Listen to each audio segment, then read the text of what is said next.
and welcome to a very special episode of Ben and Curt Till It Hurts, the culture cast caught at the crossroads of curation and castration. I'm Ben. And I'm Curt. And who do we have here? Hey. Who are you? Say your name. I am. No one can see this.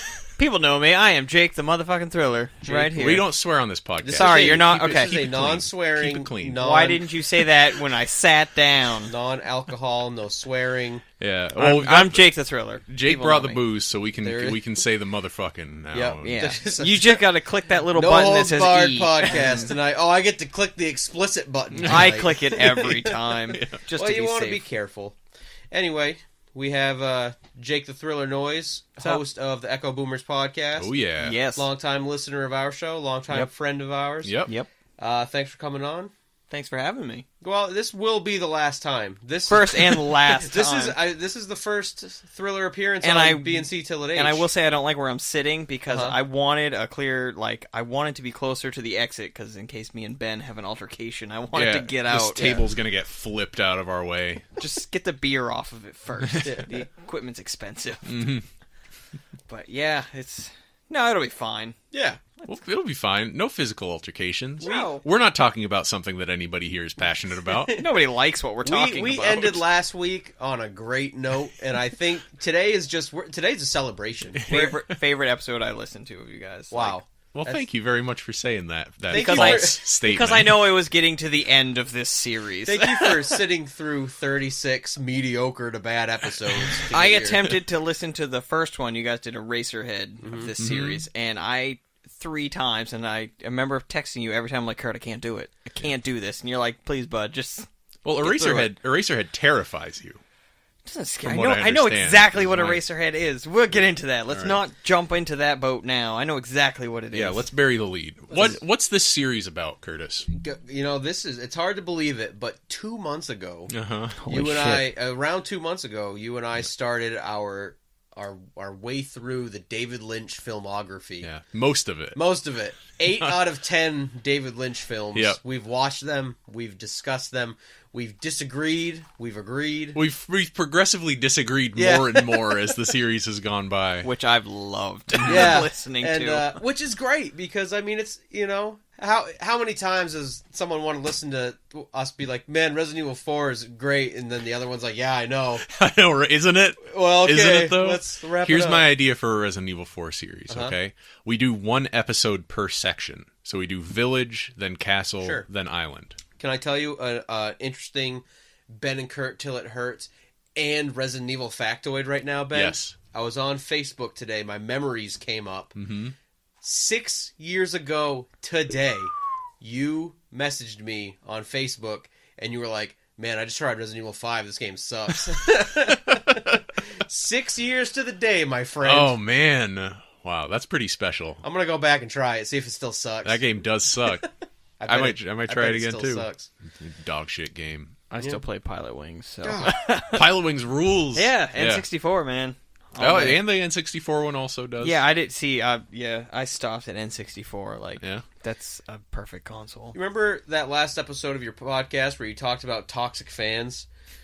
Yeah, that's kind of the Pilot Wings, Top Gun. You make me hate things I've never even experienced. Because, But you know, I'm just poking at you. Like, I don't tell anybody else to watch Top Gun. okay, or well play that's a Pilot lie Wings. because you did like the first day I met you. My copy of Pilot Wings was your copy of the game. Oof. I talked about it, and you're like, you know what? I think I Divisive have that. episode, You can people. have That's- it. Uh-oh. What did happen? What's Begins. fake news?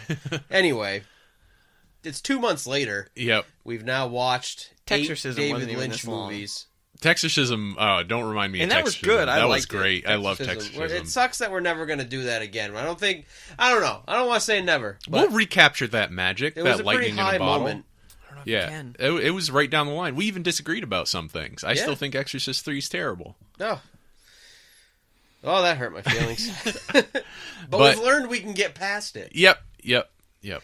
So what are we doing? What are we doing today? We're wrapping up the series. Oh, I David thought we Lynch. were talking about Dolly Parton and Joni Mitchell music today. Nope. I Not do at love all. Joni. We've We do already have talked that, about Ben. that We've got that in 100% more than we were supposed to. Yeah. Well, I was led here on false pretenses. But So, Ben, what have you been up to? What are you? Man, what's your week looking like? Just staring at the fucking fire, you know? Yeah? Just You didn't staring. have any homework this week? No Staring. David Lynch movies? Yeah. Staring at the television and thinking about how similar to like a fiery blaze it is. Uh-huh. You know, I think that's really what we're doing when we're watching television together. Is we're engaging in the same activity. I think some people would like to believe that it's like being told a story, but what we're really doing is we're just staring at a little machine that burns things, burns up resources, and hands us back our own fantasies.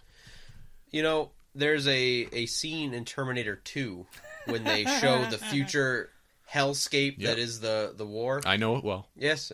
So Kyle Reese is walking through the bunker, and there are two children watching a empty television set with just fire inside of the TV. Yeah. I think that might be saying something, Cameron. Yeah, James Cameron had a pretty tight commentary on on what television is and is not. Videodrome, a David Cronenberg film, also another great commentary about television. But yeah, that's what I've been thinking about. That's where I'm at with media. Right on. Culture, content. How have you been? I'm good. I made a big choice last week, and it has been so far one of the best things I've done in a long time. I dropped the big bucks. I spent $65. Oh, Jesus. Got myself that year-long subscription to Full Moon Pictures. Yep. We were talking about it. The entire catalog.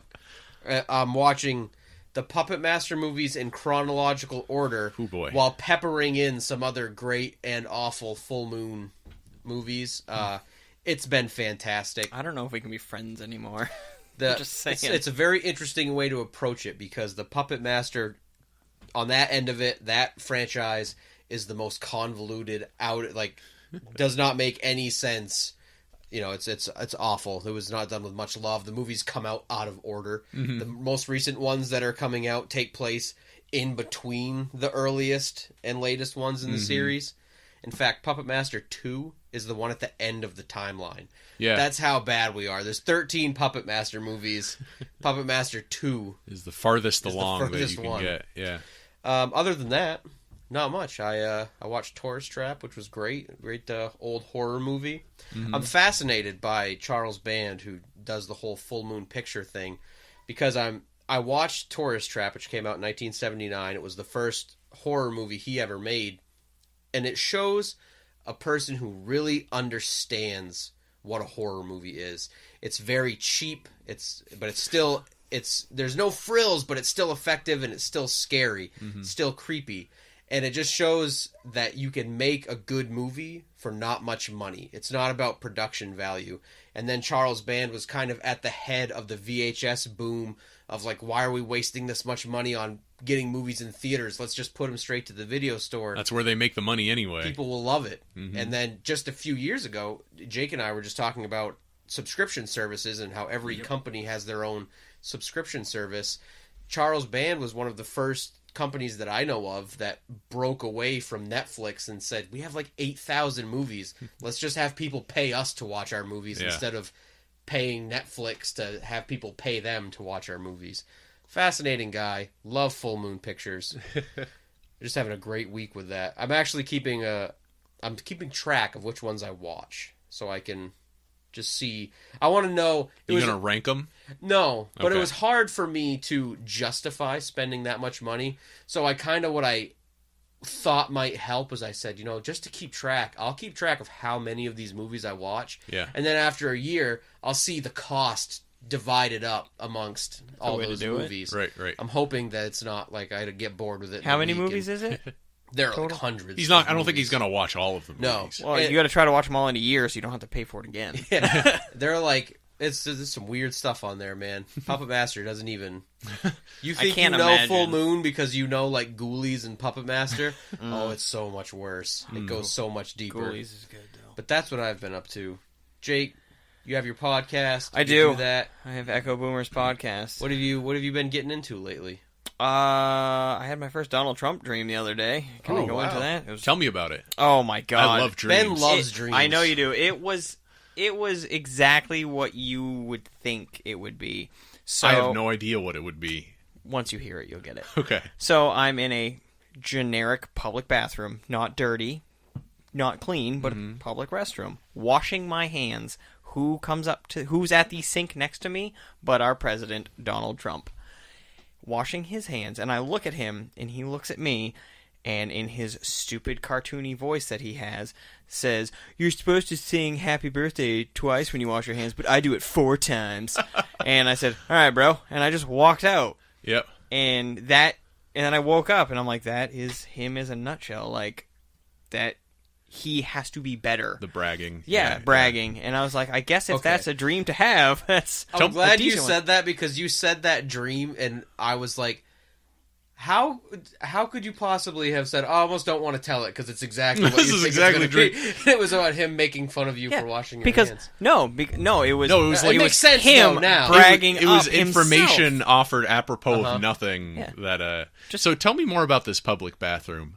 Plain colored, clean, plain colored. Yeah, like was neutral there a mirror in front of you or anything? There was mirrors, because that's how I thought it was him. Because was it a trough urinal or like? No, we were washing hands. I didn't even know what the toilets were like. It was kind of like the trough sink. It was all like the little loops. Oh, yep. It was one solid piece, but it would bump out for your own individual space. That's the Walmart sink. Kind of, yeah. Walmart, Lowe's. That was my next question. Do you have any idea what type of establishment? So you're in in like a big box. Yeah, store. Because he has a big box president. I guess he's our big box president. So you looked in the mirror and you saw that it was Donald Trump. Yeah, and you didn't look to the side. But I looked up at myself and looked at the mirror. So maybe that's pretty deep. Because I looked at myself first. What do you remember about the moment you looked at yourself? Did you just washing my hands, man. Yeah, it looked exactly like me, and it's like, washing my hands. Man, anytime I've ever looked in a mirror in a dream, it's been a fucked up bad idea. No, it's always just myself. It's not like it's not like that scene in Neverending Story when never seen it. Atreyu looks at himself in the mirror and sees Bastion reading the story. Mm-hmm. No, I'm stumbling into my podcast territory. Anyway, let's keep the '80s out of this. Sorry, yeah, let's get this '80s shit out of here. But no, it's one of those. You're just washing your hands. You look up and you're like checking yourself, like, oh yeah. And then you look at the guy next to you. I'm losing my hair, and I don't look the same as I did when I looked at myself at 5. But do you remember thinking about that in the dream? Yeah. Interesting. Yeah. All right. It's not like my teeth were falling out, which means someone's going to die, I guess. No, that just means you're stressed out. Oh, jeez. Well, my hair's falling out. If you're stressed out, you'll be gritting and grinding your teeth in your sleep. And wash my hands, and I wasn't even upset to see Trump. I was just like, huh. And he's the one that initiated the conversation. If you can call it a conversation, he just said. Yeah, he gave me a. He just derided you for. I guess because I wasn't washing my hands long enough because I got there after him and left before him. If his hands are supposedly as small as people say they are, he'd only have to sing "Happy Birthday" once. If he's singing it twice and has tiny hands, 4 times. 4 times because you're times. Supposed to sing it twice. Those are excellent. Those are clean hands. He's got the cleanest hands. If I can say anything about our president, he has clean, tiny hands. He is a germaphobe, isn't he? Well, it's interesting because he's for someone that eats KFC. Yeah. He's a xenophobe, and often xenophobia has a lot to do with your disgust sensitivity. And if you're very sensitive to the feeling of like reflexive disgust, then yeah, you probably would be the kind of person who'd wash your hands extra. And I mean, I guess everything said about him and the state of the world, if that's the worst dream I'm having. Well, here's what I'll say about dream interpretation, is that a bathroom is often kind of the entrance to the underworld. It's like the most disgusting place you can get to. Usually when I dream of a public restroom, all the toilets are plugged and overflowing, and it's the most disgusting. It's like your worst nightmare. Right. But this one was clean. Fine, yeah, just fine. Not like shiny, no smells, but it was like I clearly had a decent movement and went to wash my hands. You remember the poop from the dream? No, I was walking out of the stall. I was walking out of the stall to wash my hands. Yeah. Stalls were right behind the Maybe sinks. Trump cleaned the bathroom. Maybe I was in Trump Tower. You're associating an unusually clean bathroom. What was that? Sorry. Watch Mojo now? That's what enough fucking that dream talk. Was Watch Mojo. How did you do that? Because that was quick. That's relevant for the movie later. Curtis, have you had any good dreams recently? No, I don't really dream very much anymore. I haven't had any. Well, I've had dreams, but I haven't been remembering to write them down because I've been waking up and then going back to sleep for like another hour and then waking up too late. So that's... Actually, you know what? I did have a dream. Oh, good. Last week. You know who else had a dream? Never mind. Uh-oh. Wow. Okay. I had a dream that somebody I dreamt that sometimes like my heater makes loud banging noises. Oh, I know all about that. Yeah. Yeah. And I heard it. It must have happened because in my dream, I dreamt that I was in my room and I heard a loud bang. And I knew that people were breaking into my house, and I was too scared to go downstairs to confront it. That was a pretty fucked up dream. That's a pretty scary dream. Yeah, it was a very scary dream. That's I will some say, deep anxiety. as a listener of this podcast, your apocalypse dream that you had that time, One of my all-time favorite B and C till at H I moments. literally, I think of that dream often. I listen to this podcast when I'm at work, which is in the early hours of the day, and I stopped and sat down, and I was like, he'll be up in 5 minutes. I can text him, see if he's okay. Because like I know when he's like out of bed, and I'm just like, the worst part is that the podcast goes up like 5 days after we record it. Yeah. So I had to live with that for like a Yeah. long time. Did that trigger like some anxiety? No, I don't have dreams very often anymore. Which is too bad. Like I tried to Yeah. make myself dream I don't more love often. those You know how you dreams. have some Donald Trump washing hands dream? You got to drink some gin and eat a melatonin and then go to bed. Oh, okay. It's And the then you- melatonin Maybe that that's does it. what. And maybe hey, I'm if not- that's the worst dream you have, yeah, I mean, I'd rather our have president's that, hands are that clean, dream than cleaner than being yours. too scared to confront burglars. Yeah. I have a wife for that. Yeah. She's the strong one in my relationship Well, so I'm gonna buy a gun because that dream. because it's your right. You know. Spooked you? I've been thinking about that a lot Yeah, recently. really? What would I do if I had to? Whoa, What would I do if I invasion. had to Oh. defend my family? This Yeah. is shocking me as both of you. Like I would not expect either of you to say that. Why? That we want guns? Yeah, I don't. I don't. I don't have I'm one. not gonna buy a fucking bazooka or something. Like I a don't little, have a. like I a have pistol. I have a or Red Ryder BB a gun. rifle. You'll put your eye out with I that. know. Thank you. That's why I got that. Well, this isn't Second Amendment cast. It could Thank be you. though. We could Dreamcast is over. Right now we're into now we're on to the political Constitution. part. Do you think you're gonna get a gun, Curtis? I am pro Second Amendment, and would have nothing against the idea of owning a firearm. I don't own any. I have nothing against the idea of owning it, but just the amount that it costs to buy a firearm.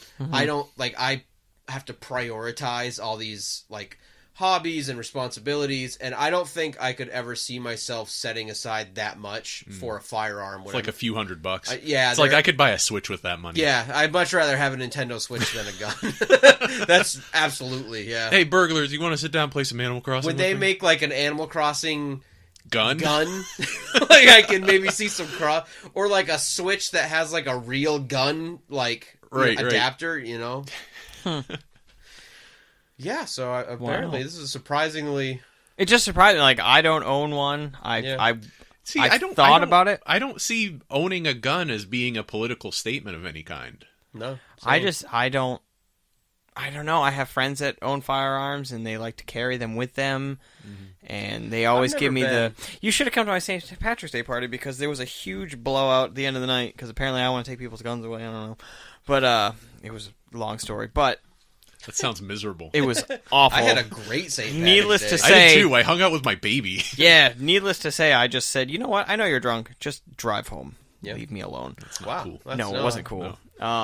It was a bad night. Yeah. But Bad night You cast. tried to get me to go to that. Was this the night you had the Donald Trump dream? no, that was last night. Oh, wow. Oh, that This was is- last this is night. Fresh dreams. Yeah. No, I've thought about buying a gun also, but I don't know. Like all my friends are like, "Well, how are you going to protect yourself?"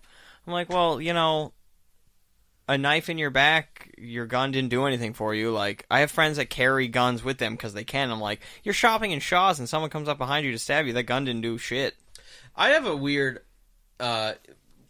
We live in Maine, where there's a. Don't tell them that. Yeah, what the fuck? Now they can find a us. concealed Sorry, carry. explicit. You're Sorry. allowed to conceal carry in Maine, and that law passed a few years ago. I was working at a different kitchen than I work now, with a big windows, and I remember the first time I saw a guy walking down the street, and he had his daughter, and he had like jeans with like a tank top tucked in with a pistol like stuck in the back, and Yeah. I don't know where I like get into That person it as owns the far gun. as that, but I do think, and I know anything can happen anywhere, but I think I would never want the desire to carry my gun around. But I mean, I don't have kids, so like I can't, I don't know. But I feel like I would never take my kid anywhere where I thought I might need the gun, I guess. But at the same time, anything can happen anywhere, so who knows? Do you always carry a loaded firearm with your child walking around the streets, or do you just say, you know what, I probably don't. I've made it 30 years, I'm of doing whether all right. I would, I guess people should be able to. Yeah. I guess that's where You're right, but that does not mean it needs to be easy. Moving on. Yeah, we're not trying to relitigate the Second Amendment. I know. We're trying to relitigate the Mulholland Drive podcast. Oh, God. I'm just literally avoiding what we're supposed to talk about. Got any more good Donald Trump dreams? I was going to say, we'd Oh, rather my God. talk about the two other hardest things. Can we to talk about the alt-right movement? Because I know Ben likes I've that. been trying to figure out the best angle for me to kind of help with that situation. What I think I'm going to start doing, I've been threatening to make YouTube videos for well over a year now. I'll do that with you. and what I want to do is the 4chan forums are kind of hard to get into, but I kind of know how to read them. So what I'm thinking I might do is kind of parse what's going on there, because as an anonymous forum, I think that might be the place where there's the purest expression of what that movement is really about. Now, granted, the alt-right is done, dead. They've been they've been defined, and now the only people who are in the quote-unquote alt-right are fucking loser weirdos who've come to every fad a year late, right? All the people who used to be in the alt-right have now splintered off into various subgroups. So I'm not going to do much to get at them, but I would like to kind of show people what's going on these fucking anonymous, these highly populated anonymous internet forums. You want to be the man on the inside. I want to be the man on the inside, exactly, because the way they're talking about these Parkland kids is insane. Oh, yeah. They fucking hate them. Yep. And they regularly talk about how they want to shoot and kill them. And, yeah, crazy. No. Wow. Every time I've gone on to the politics subforum on 4chan, on the front page, and I don't know what the number of topics is on each page, but on the front page and probably the top 20 topics, there's always something with a picture of that one girl with no hair, and it's like, how are we gonna kill her? Jesus. Topics hundreds of posts long about this, and it's like, nobody's watching, so they just do and say whatever they want. Anyway, that's what I might do about Paul. I like that. I think that's a great idea. So guns get the B and C till at H approval. Yep. Yeah. Donald Trump. You don't get a vote. You're a I don't guest. get a vote, but I'm just giving my echo boomers. Yeah. They're in some cool 80s movies, so yeah. I mean, Cobra would have been terrible without the 80s out of here. Cobra's all about that knife, all right? It sure is, don't exactly. come at me about the guns. Some guys had guns, and let me tell you. The knife from Cobra. You know what else Cobra's about? Dyeing your hair in the mirror very angrily. Yeah. Yep. Also, the weird pizza thing in that movie always is just a very weird scene with pizza. Yeah. I think he cuts it with the combat knife in a weird way that you wouldn't need to cut. A knife is a very versatile tool. Yeah. Use it for everything. Pick your teeth. Kill a person with a gun. Just saying. Okay, why am I here? All right, would the samurai sword or the... All right, 10 samurai and 1 cowboy with a 6-shooter. All right, who wins? Well, the Cowboys probably had a lot of whiskey, so... They have 2... But the samurai's been drinking sake. Yeah, but they're also... noble, and they know they need to always maintain a level because they're there to protect the Emperor. The Cowboys just there for gold and shit. Bring up points, man. I can honestly say, if you lined up Mulholland Drive, Donald Trump, the Second Amendment, the alt-right, and Cowboys, I would want to talk about Cowboys less than all those other things. Really? Because I could talk about Deadwood. We could talk about that all day. I ain't seen it. Deadwood.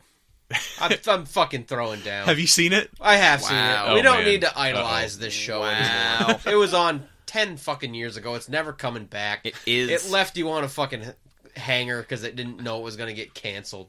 If you know history, you know how it ends. So did it really leave you? Why am I here?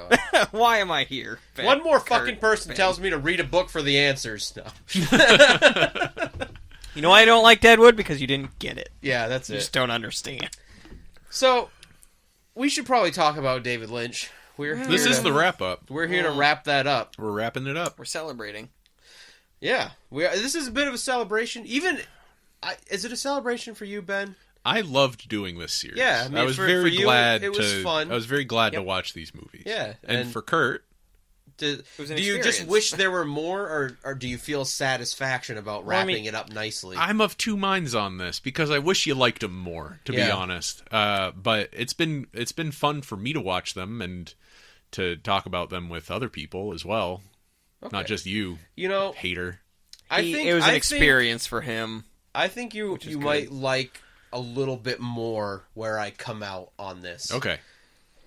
You won't love it. I want to set you up. I don't want to get your hopes up to crush them.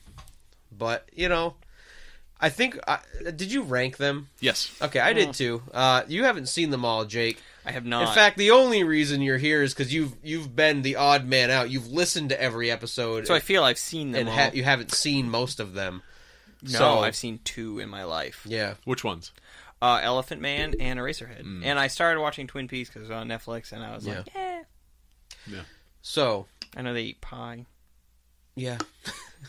And I saw the trailer for that sweet, his version of the Goofy movie. It's pretty cool. Did you watch that when he sent it? I didn't watch it. He just knew better.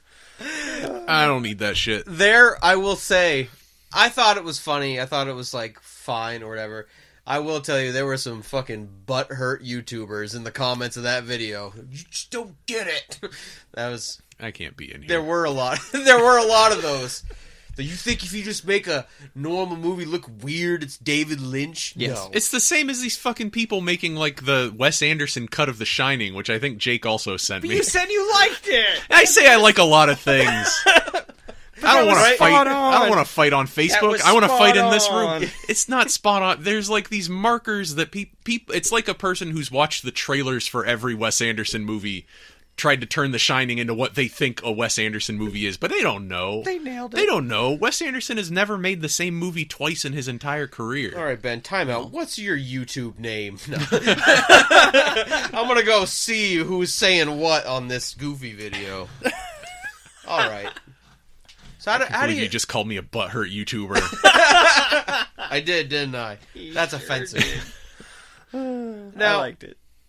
so how do you feel now that it's over? Now that you've seen them all, or the ones I feel enriched. you do? Yeah, I feel like I feel like I'm more spiritually complete now than I was before. Oh wow.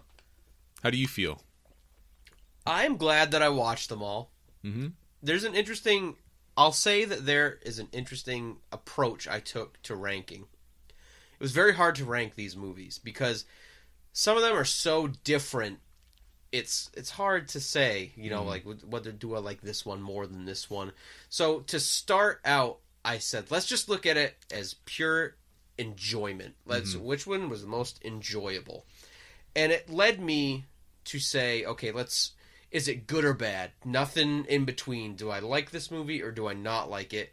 And at the end of my ranking, I like more of his films than I don't. All right. If I take everything out of it, not nitpick it apart, just say, hey, I watched a movie. This is what I thought. It was good. It was bad. I liked more of his movies than I did not like them. Mm. I also love movies in general, and I have an appreciation for great American movies. Although I guess that might not count because half of his movies are funded by French.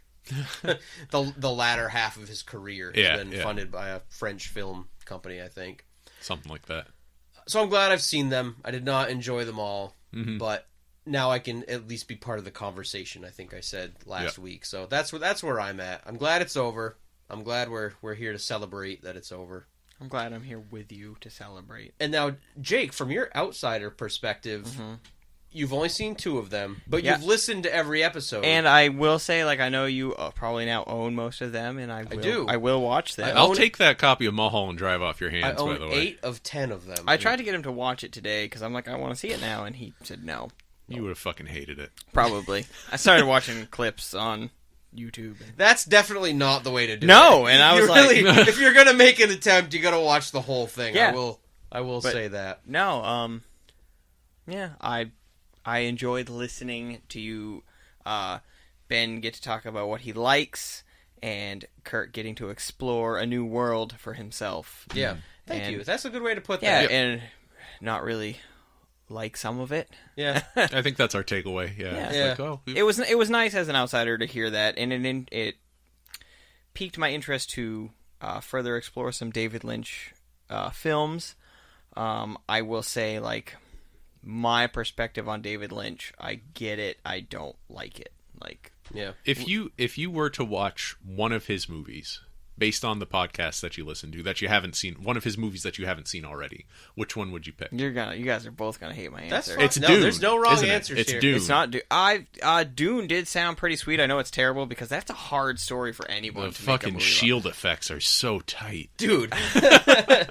Oh, man. But, I forgot about the shield effects. Dune is one of them, and I don't give the failure of Dune on David Lynch, because I've never read the book, but I understand. Like, I own it, but I understand it's a difficult story for any person to try to lay out. Somebody today, you're probably looking at a good 2-3 part movie. Like, they'd have I to, think like, you could do it in one. I don't you know. think like one Ben's three gonna like do one it. 3 hour long one, or You know what like we a should long do? film. Save an I idea don't know. for an episode for later. Mhm. Let's each pick 1 or 2 dream movies we wish we could make, and we'll piece together. Mine is not Dune, for what Okay. it's worth. It's Gravity's Rainbow by Thomas Pynchon. Okay. But Yeah. Dune aside, Straight Story. Yeah. That That's Yeah, solid sounded movie. legit. Good Straight movie. Story is a fascinating movie that nobody knows about. Yeah. And I was like, that is a story that everybody can get behind. Like, You know what was interesting about the Straight Story was I've been buying all these David Lynch films on DVD, and most of the time, as you can probably imagine, after I watch it, I'm like, oh, well, you'd think I'd learn not to buy them at this point.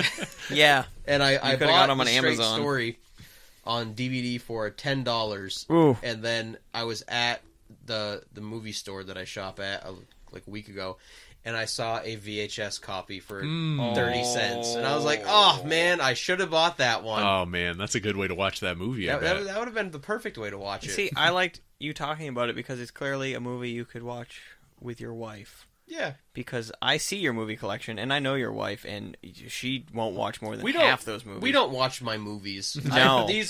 These movies But are that all one, just that one is a placeholders. movie that you're gonna put down in the living room with your family collection. No, we don't even. You know, we keep all her movies with my movies. I was We don't- making a Yeah, example.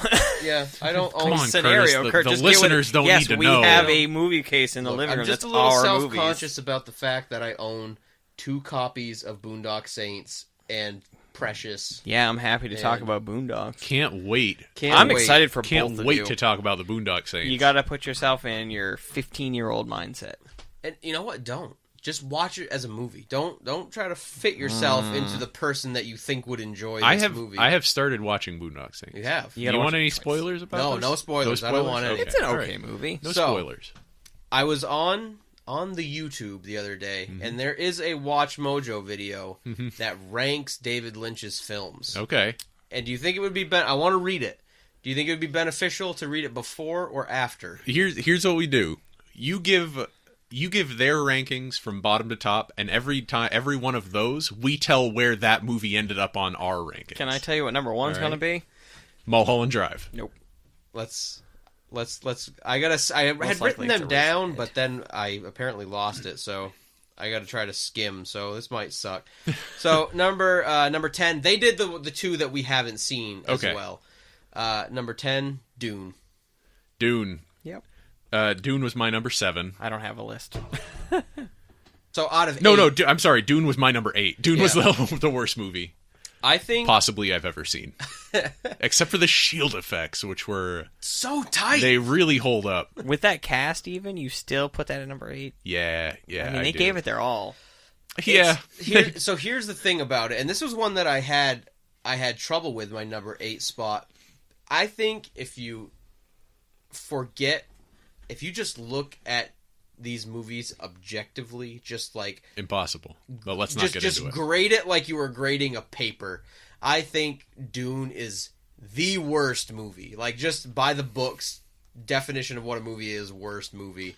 As far as enjoyment, there were aspects of Dune that I thought were cool, and as far as like the podcast goes, I definitely had a better time talking about Dune than I did about Mulholland Drive, because that was a little tight. That was a little little scary last week. I want to say you guys barely talked about Dune. If I can remember listening if to you it. If you watched Dune, you would know why. Yeah. The whole time, you're just like, what's going on? It's like sifting through a pile of pieces of a movie. Yeah, I know I don't need to ever watch it. Like, I mean, you don't need to. You might. It's an interesting movie. It's kind of like, you wake up in the middle of the night and Krull's on. I'll watch Krull. No.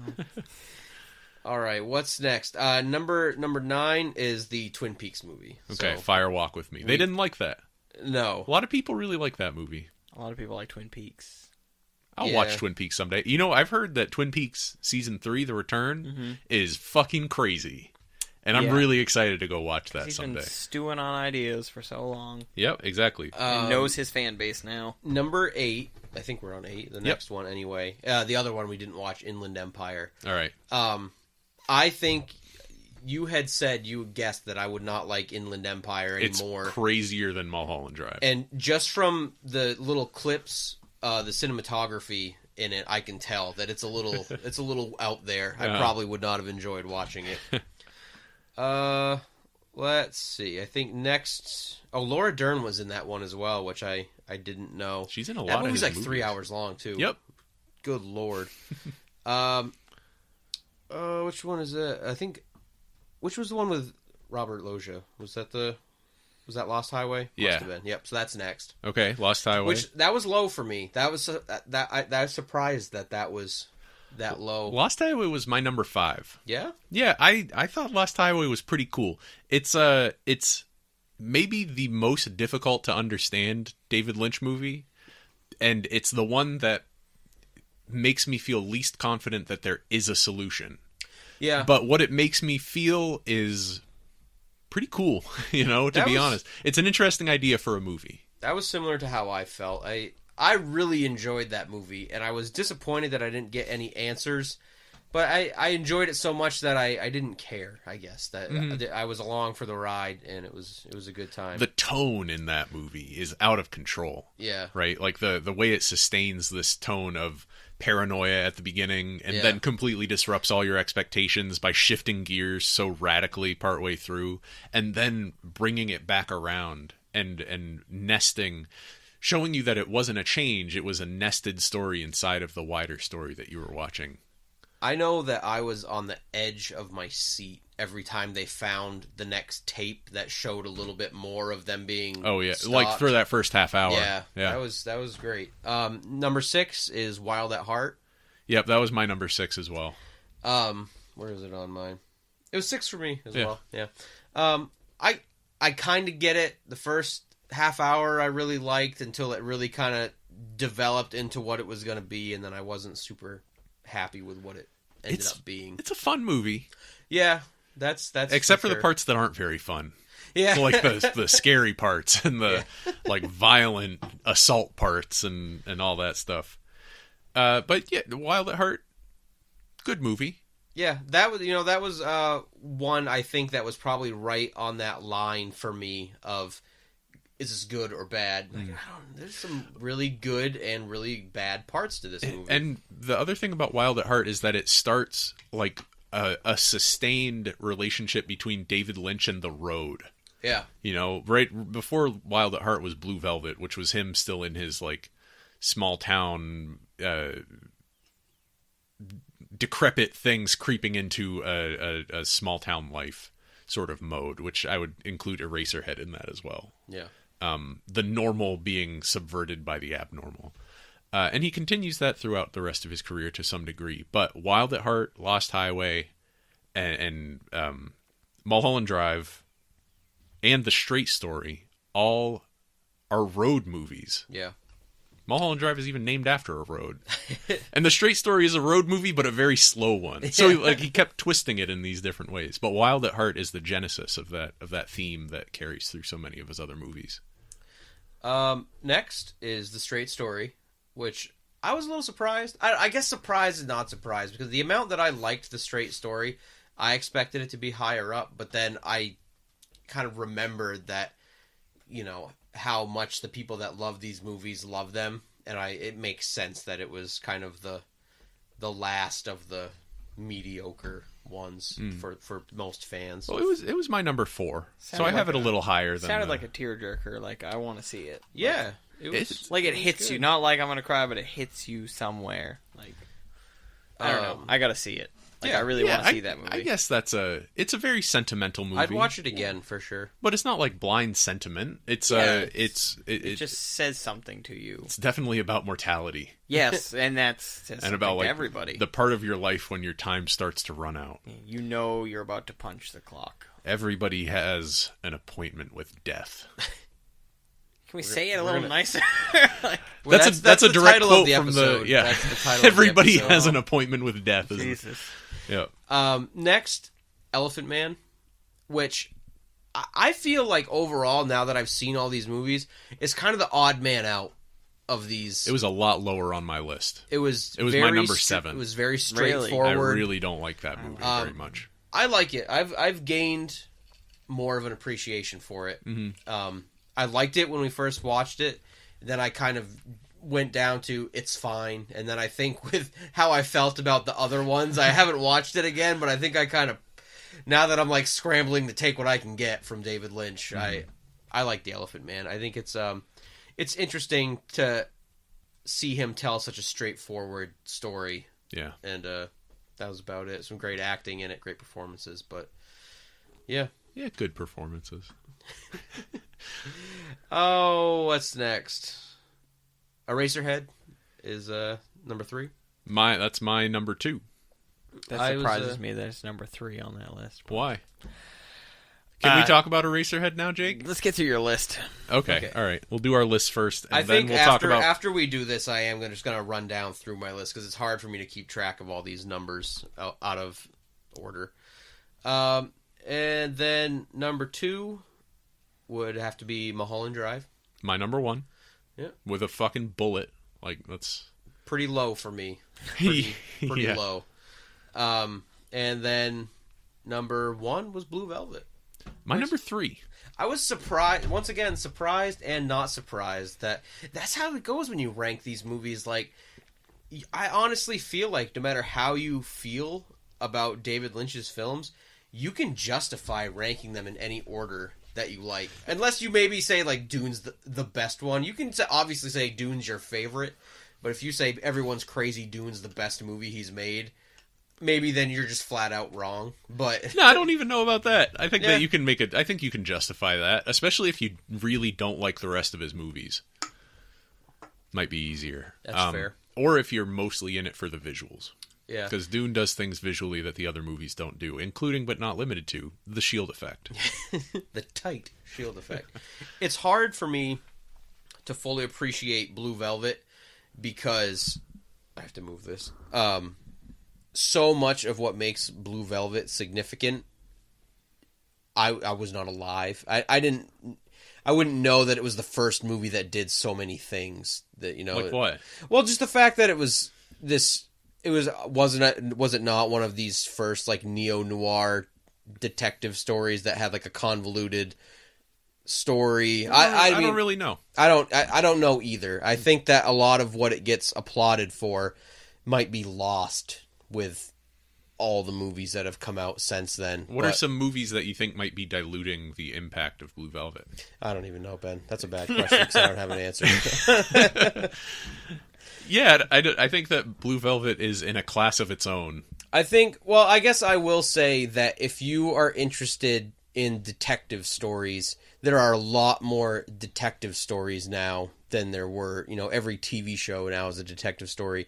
So if you want a detective story but aren't looking for something that might have a little depth or complicated emotions along with it, then you could just watch a crappy detective show and think that it's, you know, well, this is a better detective show than Blue Velvet, because you're not watching it for all of what Blue Velvet is, I guess. I think if you're looking for a detective story, don't watch Blue Velvet. Yeah. It's a deconstruction of detective stories. It's a detective story where you enter it through a human ear. It's more about the sensory experience of dreaming than anything else. It's one of his most surreal movies. Okay. And you know I love that shit. So, I'll just read down my list. Okay. Now that we have that context in it. So, like I said, 8, Dune. Easily the worst movie I think he's made. I probably enjoyed watching Mulholland Drive. I don't know. Dune's worse. Dune is, no matter how you look at it, I can't even make an argument at all that Mulholland Drive's worse. 7, I did have to put Mulholland Drive. Did not enjoy it. Couldn't get into it. 6, Wild at Heart. It was cool. It had some cool stuff. Just didn't like where it went. 5, Elephant Man. Hard to put in there because I feel like it's the most normal movie he made. So how do you like wedge it in to these abstract, surreal movies? 4, Blue Velvet. I liked it. I didn't love it. I liked it more once I had read more contextual stuff about the movie. 3, Straight Story. Great movie about family and the road and your appointment with death. 2, Lost Highway. Really enjoyed Lost Highway. Really loved Lost Highway. It was, like I said, I was sad it didn't have this grand ending of, oh my god, it all makes sense. But it doesn't need it for me. I just really enjoyed all the questions I asked and the suspense and the thrill of it. And then number 1, nothing's going to wipe out Eraserhead in my book. Eraserhead is a fucking masterpiece to me. I still love that movie. I don't want to watch any David Lynch movie. I didn't want to watch Mulholland Drive today. I didn't want to rewatch Eraserhead to try to explain to Jake why it's good. That became apparent that was a waste of time. But I think Eraserhead is definitely... I would watch that movie first. If I were going to watch a David Lynch movie, I'd watch that one again. Mm-hmm. Even though I've seen it like 8 times this year. Mm-hmm. It's fine. We'll talk about it. It's fine. Ben? Should I go through mine? Yeah, please. All right. My number 8 is Dune. The less said about Dune, the better. It's not a good movie. David Lynch, I believe, has tried to take his name off of Dune in subsequent re-edits of it. He said, like, nah, that's not... I'm sure all the actors have Don't too. do that. Don't do that. Though, Kyle MacLachlan's very good in it.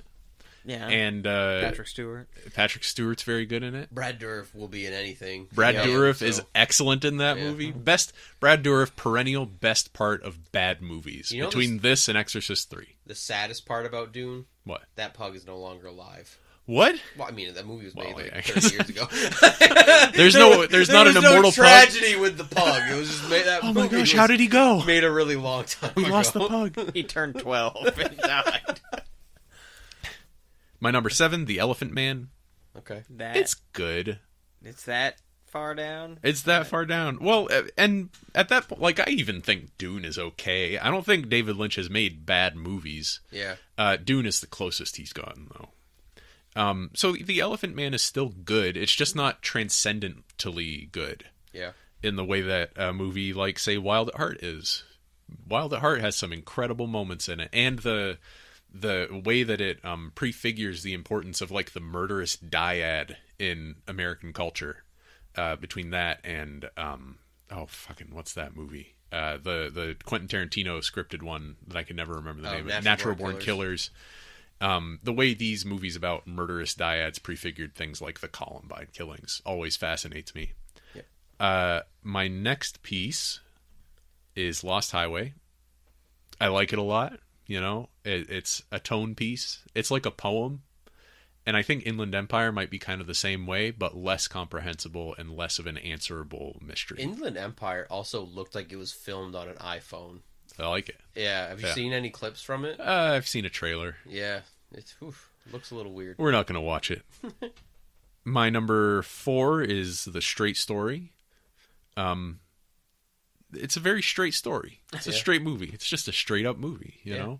You can enjoy it. You can watch it with your family. Exactly. Yeah. Disney put this movie out. My number 3, Blue Velvet. The first David Lynch movie I ever watched. I still have a real soft spot for it in my heart. The movie has some incredible moments. I especially love, surprise, surprise, I love the scene where Laura Dern and Kyle MacLachlan are sitting in the car, and Laura Dern describes her dream about the robins all flying in. That scene has, like, some real weird religious significance to what that movie is saying overall, and I appreciate that. I appreciate a movie that comes right out and delivers a religious message in a very direct cinematic way. My number 2 is Eraserhead. It's a beautiful movie. It's the kind of debut that nobody should be allowed to have. It's like you come out with a shot like that, and you've defined your career. And I would say that everything that David Lynch has made after that, with the exception maybe of Dune, has been true to the spirit of Eraserhead. To that spirit of being weird and out there and not like anything else, of delivering the vision that is inside of David Lynch's head as accurately as possible. And I think the only movie that surpasses Eraserhead in terms of being a direct vision of David Lynch is my number 1, Mulholland Drive. A masterpiece in every sense of the word. A career-defining masterpiece for David Lynch. Can we take a bathroom break before we keep going? Yeah. All right. Now we're already. Hey, we're back, everybody. Hey, everybody. All right, back from the bathroom break. Totally Jake didn't went talk home. about anything weird that would ruin the setting for a podcast while we were on our Fucking bathroom boredom, seriously. People are bored. You do weird shit when you're bored. This is not something that gets talked about on the podcast. Inadmissible. Am I coming through? Now, Curt doesn't like me to talk about my demon theories on the podcast. I get it. I'm with you on it. so We should do our own, and we'll talk about it further. We'll talk demons. where do we go from here? We've seen these David Lynch movies. We've ranked them. We've ranked them. We've given our thoughts. I think we've got a couple more orders of business. Let's hear it. It's fine. Because you'll get your chance, Jake. I think that first off, I think we need to put Mulholland Drive to bed. God, do you have anything else you'd like to say about Mulholland Drive? Have you had any further thoughts? Do you have any apologies you'd like to make? I just certainly don't have any apologies. Just say it's fine. It's fine. It's okay. We can just get past It's a this. film. People like it. No. What year did that movie come out? 2001. Jesus. Too late. What? Too late. What are you talking about? It What do you would've mean? If he said 95, probably would have been a better movie. Fucking bullshit. I was about to say something really mean, but I'm not gonna. You've been Nope. stewing. Still don't like it. In fact, I've almost gone further away from it. I think last week I kind of said that it was a good idea made, but not good ideas don't always make good movies, and this was a case of that. A week away from it, haven't rewatched it. I'm not even sure if I like the idea anymore. I think in 2001, it was all a dream answer. That doesn't really do it for me. It works with David Lynch because dreams are such a Lynchian thing to explore. Which I must have been high when I said David Lynch films don't make me think of dreams. Because every fucking movie he makes is a fucking dream. Yeah. It's his thing. Yeah. But honestly, that was not what went through my head when I watched most of Eraserhead. Like I had said, I didn't realize that that's what my nightmares looked like until I saw them not sleeping. Mm-hmm. But yeah, I got nothing. I got nothing to give Mulholland Drive. I thought, not to say, I do not at any point want to say that I could make a better movie than David Lynch. Would never say that. Mm-hmm. I thought maybe what was going on in this movie before I realized, put together that it was a dream, was that maybe these women that they each played different roles. They each had two different roles they play. And I thought maybe the message was that this is the same story over and over again to different people in Hollywood. You move out here, you meet somebody, you have all this stuff happen, and then your lives get ruined because of moving to Hollywood. I think that is a very good reading of the movie for what it's worth. I think that there is enough, for me, I think there's enough evidence in the film to say that I agree with David Lynch that it is straightforward once you know what you're looking for. You agree with David Lynch? What do you mean? That he has said that there is a meaning and a narrative to this film. Oh, okay. When other people insist that it doesn't make any sense. Oh, right. And since then, looking at what you said, I think that the dream within the movie, I think that makes sense, and I think that makes the most sense for what the movie is. which kind of took away from what I had thought, which was what I thought it was just the faceless people moving to Hollywood and having their lives ruined. But yeah, I don't have much to give Mulholland Drive. Mm-hmm. Do you have any final thoughts before we put it to bed? I hope I didn't come across too strong last week. Oh no, I think it's a masterpiece, but I didn't want to. I don't want to demean anybody. I certainly don't want to demean my podcast co-host. That was a great episode. I was worried about that episode going up. Mm-hmm. It was good to listen to. Jake being one of them. I've had a couple different people message me and tell me that it was a great episode. Mm-hmm. I was worried just on my end, not because of our conversation, but being so burnt out on David Lynch films and really not liking the last one in the series that I was like, I hope these episodes aren't just turning into junk because I like each one less, and I'm just like, it just was bad. But a couple different people told me that they really enjoyed the episode, so good. We don't have to agree all the time. All right, good. Better because I really don't agree with you about that movie. I think it's a masterpiece, and I think your eyes are broken. I just want to say you're wrong. Were we watching the same movie? You're wrong. Mm-hmm. I want to say after listening to it, I want to watch it. Like, I really want to watch it. You should watch it. You should borrow that. Maybe that'll be the one you just get. Maybe that'll be like, it'll click. It's not. I want to watch all of them.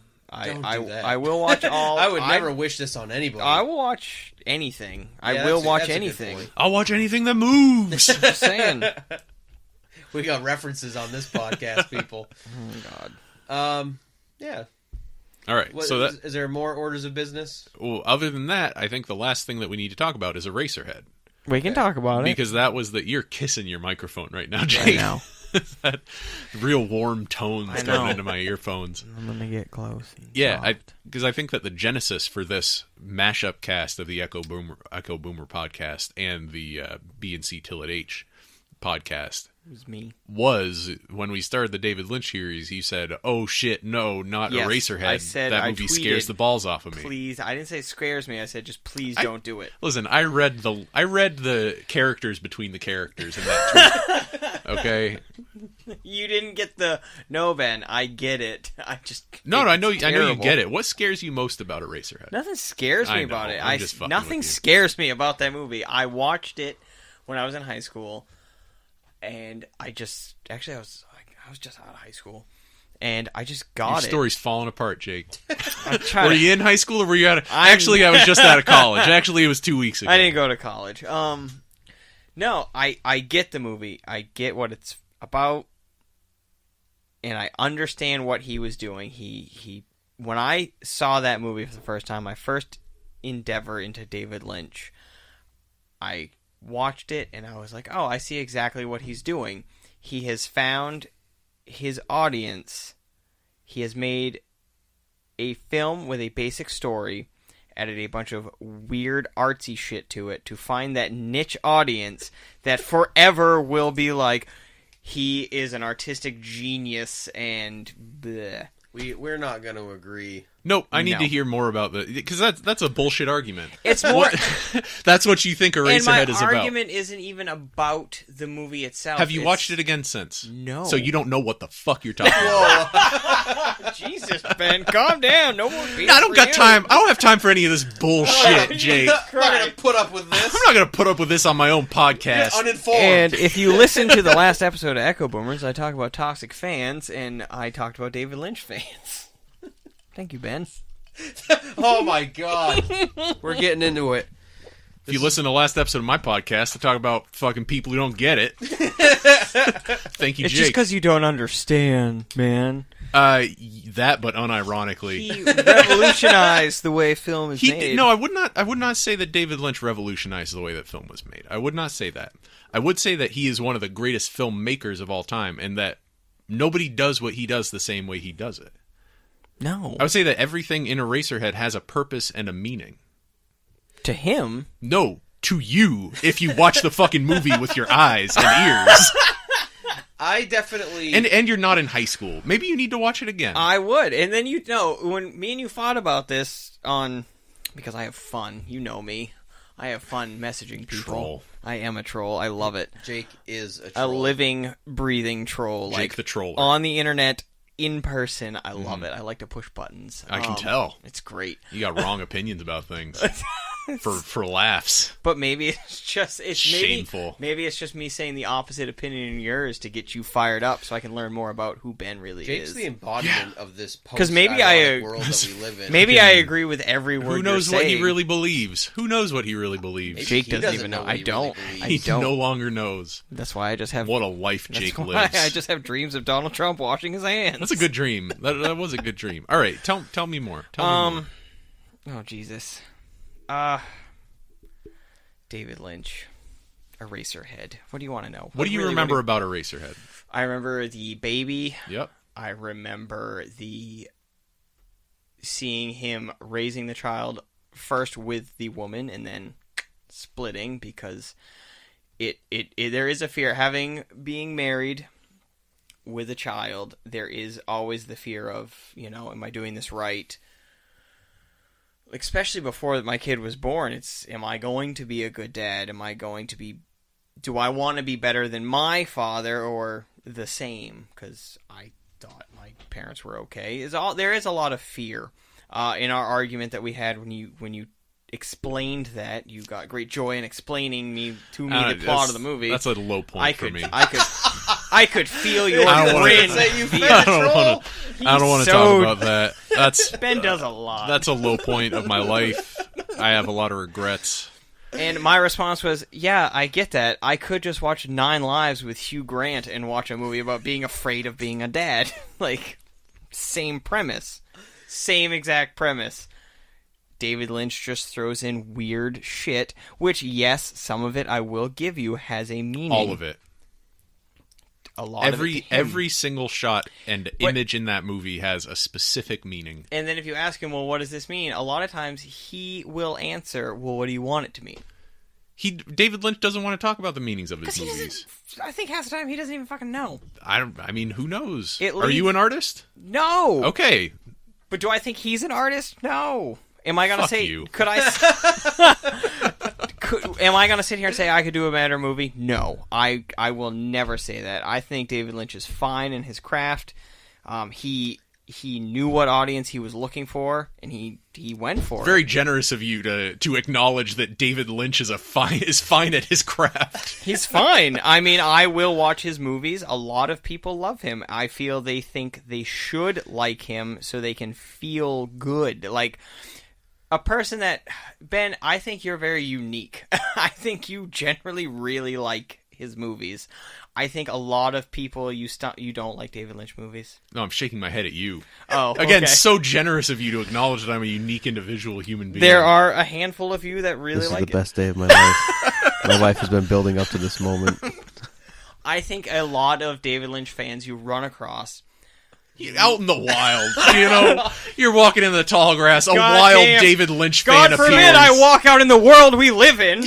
Jesus Christ. To find a center of balance between these two parties, I'm going to say, for both of you, you don't find many David Lynch fans out in the wild. No, you don't. But as a guy who has worked in a record or movie store, or a guy that grew up in a high school clique that was kind of on a journey to find the next weird, fucked up, gross, unbelievable thing, you would run into more David Lynch, quote unquote fans, wannabe fans, real fans, whatever you want to call all of those people, than you might if you were just like at work and you're like, so what do you guys think of Eraserhead?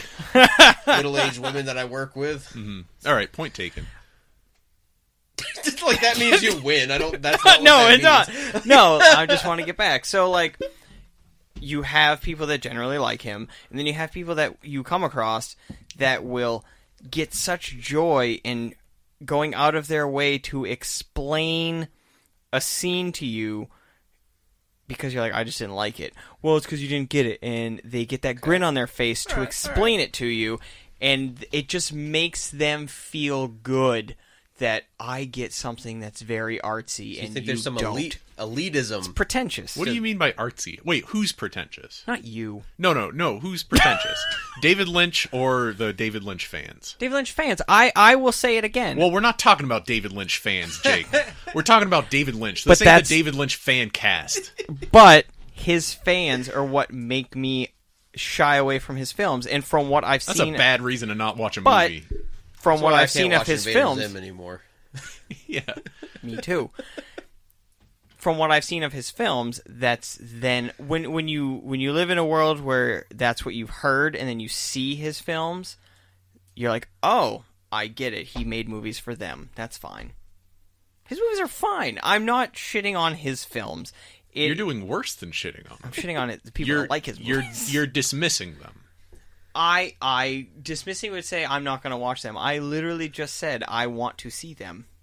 I want to see them. That's okay, but And maybe I will understand and learn, or I just won't get it. But without having seen exactly, and that's exactly what I'm talking about. Without having seen them, you've already prejudged them, And I've seen Eraserhead, and I you've- didn't like it. and you've judged it to be. And I saw Eraserhead before I heard of the world of David Lynch. You saw Eraserhead when you were a teenager. You weren't a full human being. Kurt knew me then. I have not changed much. Uh-oh. I drank as much.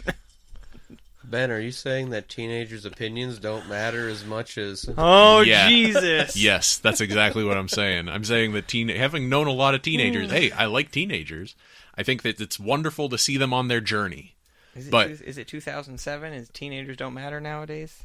I don't understand that reference. Teenagers have never mattered They don't. unless they start doing something with their Even fucking in lives. the 60s, the Vietnam movement, they didn't matter then. They don't matter I mean, now. that was a college movement, and granted, the '60s Vietnam movement was not necessarily a super successful movement. Didn't accomplish anything. It kind of broke on the rocks. The tide turned and moved Are you back. trolling yourself, I Jake? am. Jesus Christ. I get so much joy out of it. Makes me feel complete. Huh. I can tell how much joy this is giving you, Jake. It does. It does.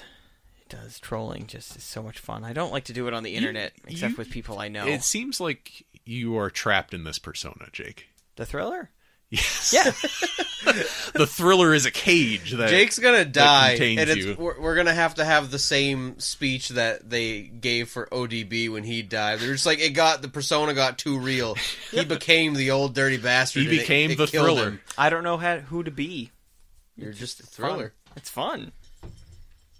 Is it It is. It truly is. You All should right. try it. being the Thriller? It's This has gone off the rails. Yeah. so easy. So I'll say. So wait. Okay. Jake, name me one thing from Eraserhead that is meaningless and artsy for the sake of being artsy. Probably the scene where his brain was turned into erasers. What do you think of that, Curtis? I think that is one of the more surreal and abstract, and okay. Why it is a dream Why sequence. couldn't the baby just be a baby? The baby is a baby. So here's the okay. It's not. It's like a dead sheep fetus. All right, so we'll tackle these points one point at a time, and this is coming from a person who I can't say for sure that these meanings are pounding you over the head.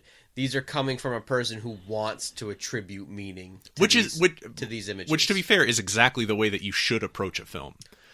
Is to want it to mean something. You can't just sit there and let it wash over you. I and think leave feeling that satisfied. the You have scene to with the overthink it all the time. The erasers We'll talk about that in a second. Okay. I believe it's a dream sequence, right? Yes, it is. Textually, it is a dream sequence. Interpret that as knowing that he has done this horrible thing to his child. He is now having a dream that shows that he wishes he could erase that all. He wishes he could turn his brain just... Well, he hasn't done it yet. Is it not at that point? No, he wakes up from that dream, And I then he does believe. it. Okay, and so then he does maybe it. I'm totally off maybe it's him telling himself that it'll be fine. You'll be able to erase this. Yeah. He's maybe. perhaps I did it! Yay! Perhaps that is the moment when he decides that it would be better if the baby didn't exist. And he realizes that he can be the agent of Eraser. It's a hard movie for me to keep the events I'll entirely watch it again. in order. Mm-hmm. And then as far as the the baby itself not looking like a regular baby, a well-adjusted person that is watching Eraserhead would look at a baby and see a cute baby. Watching Eraserhead with the way that baby looks, you see that baby like Jack Nance's character sees the baby. A scary alien that you feel bad for and you're stuck with. Yep. And you have to take care of it, but you hate it. Yeah. And everything it does is unlike a human would do it, and it's disgusting. They could have just got a baby, because, like, I don't find babies cute. Even my own baby, I didn't find cute. There's something wrong with that. you, I was going to say that. They all look like a small Winston Churchill. I think that kind of...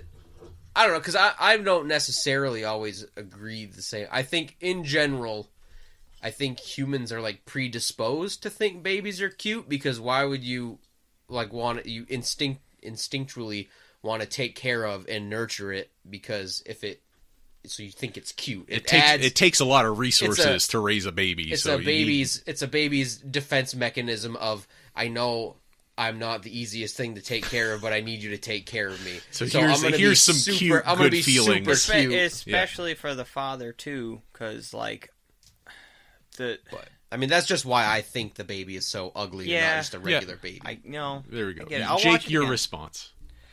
No, I understand what he's saying. I understand everything, and I guess I will end with you guys saying I'm going to watch them all, and I'm sure he is a fine director, and some of the stuff probably has meaning, but I will say, and like you pointed out, it's the fans that have ruined it for me. I'm going into it already hating it because of them, and I would like from you to admit that there are a lot of people that probably do that. I'm not admitting anything. Fucking A. I have done so much for you today. I don't care if you watch him, Jake. I'd rather you didn't. Fine, and I will just keep shitting on you him. can just keep missing out on pieces of shit. Exactly. You are just falling for it. See if I care. You want to watch a weird movie that makes no sense? Just watch The Forbidden Zone. Jesus Christ. I've never heard of that movie. It's a Richard Elfman film. He did a stage show from 1973 on, and then in 1980 made it a movie because he saw David Lynch's movie. Kurt's trying to wrap this thing up. We're wrapping this up now? I gotta get home to my baby. Yeah. I regret showing you a picture of my baby, Jake. I said it was cute. Take it back.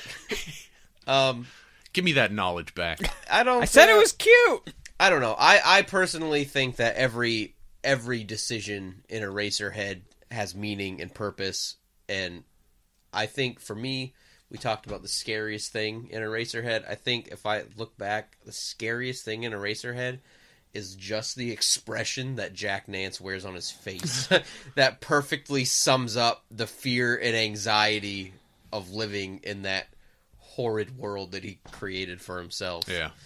And I can see why, when you have, like, let's take Eraserhead, because I truly do think every choice in that film was a conscious choice. Every image is a symbol that represents something else. If you have a director that you think that is the truth, then maybe if they made a movie where that wasn't the case, which I'm not saying David Lynch has done that, I can see how a fan would say it has to have meaning. It has to be there. And so they make a way for it to make sense for themselves. And if you don't get it, you just don't get it. It's not that it's not there or that you found meaning that wasn't there. It's just that clearly you're not on that level where it makes sense to you. I don't know that that's true, but I can see how a fan that was like that could ruin the experience for someone else. I try never to let fandoms ruin things for me, because intense fans of anything like it too much. I've ruined Fallout for countless people because I always talk about it. Yes. Yeah. That's the second time today someone's said they were glad I didn't talk about Fallout. Yeah. Yeah. I'm always happy to talk with you about Fallout. Let's do a separate Fallout cast that you just... We'll do 2 podcasts a week. We can manage that. We can keep up with that. As a friend, I'm telling you, I will not listen to that. That's fine. I played want Fallout. It's okay. It was fine. I'm just going to listen to me I'm going to listen to me talk about Fallout while I keep playing Fallout 4. Yeah, we'll stream ourselves playing Fallout and we'll fucking listen to our own podcast about Fallout, and then we'll put the streams up, and we'll play Fallout while we play the stream of us playing Fallout, listening to our Fallout cast. Oh, yeah. It's all fine. We're Whatever talking makes now. you happy, I guess. Is that how we're going to wrap this up? Is this done? Is this angry over? with each other? Whatever makes you happy. No, I thought we Curtis, were kind of about, Curtis, I want to say I am not angry at you. Well, weren't we going to talk about how, like, you can't just let a movie wash over you and absorb it that way? I don't think I want to talk about that with you, Jake, because that will make me very mad. And I don't think hard. I'll read a book. Just saying. If you, I don't know. I do read books. I don't think there's a solid answer to that. I think there's a great place for garbage popcorn movies. Yes. And I think that I dislike them. There are some movies that movies have to be art, and they're worth viewing multiple times. Or to somebody, all movies are art. Any movie can be art to somebody. I think that any movie, even like a so-called popcorn action movie, is worth watching through an analytic frame of mind. Have you seen Transformers: Dark Side of the Moon? Nope. Exactly. It's worth viewing through an analytic frame of mind. It's art to somebody. So, the best thing about... We're wrapping up now, by the way. Yeah, we're done. David Lynch is the poor man's Kubrick. Fuck yourself. I'm not falling Kurt for told that me shit. not to. I'm not falling I for told that him shit. not to say that. Yeah, I know he's been fucking... He's been working that one. He's been working up the nerve to say that all day, and he's glad he got it on the air. Edit that out, Curtis. Regardless so right on that one. of how I feel about David Lynch films, I need a break. And I'm glad that we've reached the end of this until someone buys us a copy of Inland Empire. We're not watching it. We watch our way through Twin Peaks and watch Firewalk with Oh me. no, I'll do that on my own. Or David Lynch I'll take an independent. makes another movie. This was kind of an endurance run.